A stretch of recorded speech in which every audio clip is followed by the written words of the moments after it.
Welcome to The Walk. I'm Kim. And I'm Neil. Today we're going to talk, is AI the image of the beast? If you've ever been wondering whether artificial intelligence, or AI, could actually be connected with the image of the beast in the Bible, you're not crazy to ask that question. And at the same time, I think there's, especially on the internet, there's a lot of fear, confusion, and misinformation around the topic. So today we're going to walk through what the Bible actually says, what AI really is, or what we think AI really is. And I would say this is a big area of question at this point, right? Yeah. I think this is a big question we're seeing a lot because AI feels so different. It's different than any other technology. We're millennials, so we went through the internet, cell phones, but AI really does feel different. It's not a razor flip phone. No. It's different because it talks, it answers questions, and I think the scariest thing is it understands human and even mimics kind of human behaviors and feelings, which is kind of terrifying. So a lot of Christians, I think they want to raise red flags, especially when you're starting to think about the end times and prophecy.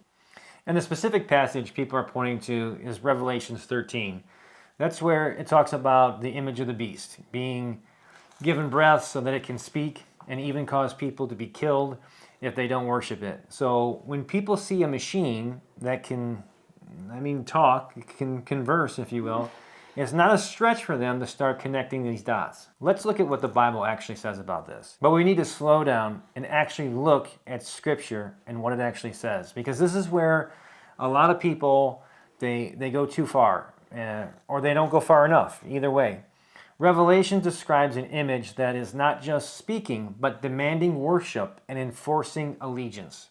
And that's a very specific kind of authority. So I'm going to get my little tinfoil hat out real fast. Okay. Revelation is actually one of those books I recently just started rereading, and I read a whole book so I could understand it more because it always just kind of scared me. And so when Neil's talking about how this image of the beast is going to want you to worship it, it's tied directly to worship and obedience. It's not just a technology. The image isn't going to be something I think that's just impressive or intelligent. It's something that people are going to be expected to bow to trust, to ultimately give their loyalty to. And that's a spiritual issue, not a technology one, in my opinion. Now, with that said, I don't think that it's wise to just completely dismiss the concern, because I have concerns as well. Because one thing I think we're all seeing is this dependence on AI. We're growing to depend on it, on something that can influence how people think, what they believe in, how they make decisions even. People use it for therapy. I mean, it's just wild. Therapy? Yeah, it didn't end well. And that's where this gets serious. Not because AI itself is the image of the beast, but because anything that begins to replace the truth, authority, or even God in someone's life, that's where we start to get into very dangerous territory. Where people go wrong is jumping straight to conclusions, which a lot of people do, and they start saying, well, that's it. This is it.